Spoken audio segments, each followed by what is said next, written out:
Assalamualaikum warahmatullahi wabarakatuh.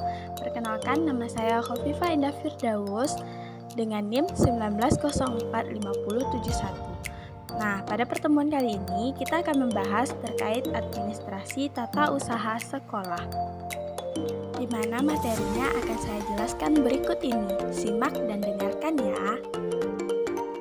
Administrasi tata usaha sekolah itu apa sih? Nah, administrasi tata usaha sekolah itu secara sederhananya merupakan kegiatan administrasi pendidikan di sekolah yang terkait dengan pengelolaan data, pencatatan, pengumpulan, penyimpanan surat menyurat, serta pelaporan data di sekolah. Administrasi tata usaha sekolah ini biasanya dipimpin oleh seorang kepala tata usaha yang dibantu oleh seksi lainnya, atau semisal surat menyurat, urusan perlengkapan, urusan kesiswaan, urusan kepegawaian, urusan keemasan, dan urusan keuangan sekolah. Pada tingkat sekolah dasar, ketatausahaan ini belum dimiliki secara khusus, dan administrasi sekolah itu biasanya dikerjakan oleh kepala sekolah sendiri yang dibantu oleh guru yang ditunjuk. Sedangkan pada sekolah tingkat menengah pertama dan sekolah tingkat menengah atas itu seksi dari struktur organisasi sekolah ini sudah sesuai dengan jenjang masing-masing administrasi ketatausahaan sekolah yang dibutuhkan.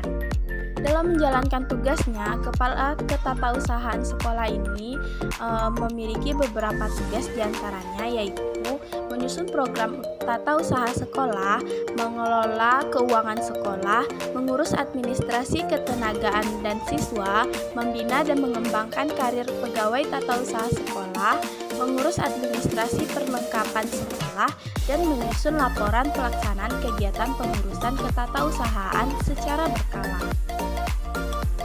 Dalam administrasi tata usaha sekolah ini memiliki beberapa proses.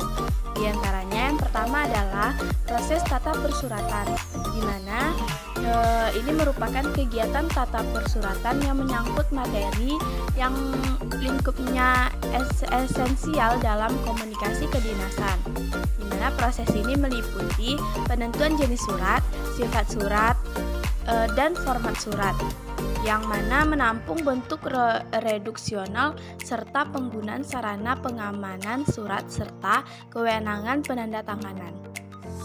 Yang kedua adalah proses tata kearsipan.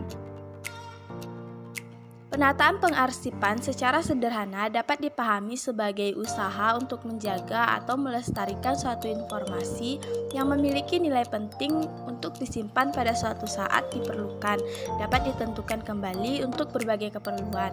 Dan proses yang ketiga yaitu proses tata ruang kantor atau sekolah. Tata ruang kantor atau sekolah ini bertujuan untuk memperlancar jalannya pekerjaan karena ruang yang digunakan secara efisien. Kemudian menambah semangat kerja pegawai, memberikan kesan terbaik bagi tamu, dan mempermudah pengawasan. Sedangkan manfaatnya adalah mengoptimalkan penggunaan ruang, membangun lingkungan yang nyaman, dan meningkatkan produktivitas kerja. Penyusunan tata ruang kantor yang baik akan memberikan keuntungan, di antaranya yaitu mencegah penghamburan tenaga dan waktu para pegawai karena berjalan mondar-mandir yang sebetulnya tidak perlu. Yang kedua, menjamin kelancaran proses pekerjaan yang bersangkutan. Yang ketiga, menggunakan ruang seefisien mungkin. Dan yang keempat, mencegah para pegawai di bagian lain terganggu oleh publik yang akan memenuhi suatu bagian tertentu. Guru dalam administrasi tata usaha sekolah ini juga memiliki beberapa peran, yaitu yang pertama adalah terlibat langsung ataupun tidak langsung dalam memberikan layanan. Yang kedua, menghimpun, mencatat, mengelola, menggandakan, mengirim, menyimpan, dan menemukan keterangan yang menunjang penyelenggaraan dan pendidikan di sekolah.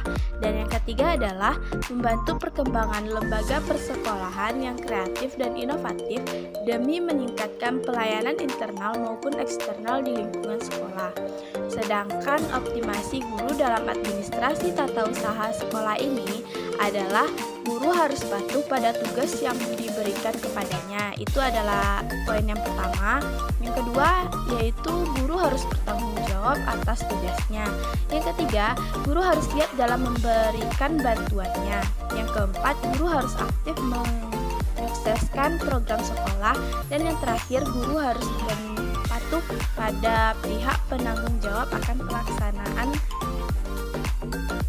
Nah, mungkin itulah penjabaran materi pada pertemuan kali ini dari saya. Lebih dan kurang saya mohon maaf. Saya Khofifah Firdaus pamit undur diri. Wassalamualaikum warahmatullahi wabarakatuh.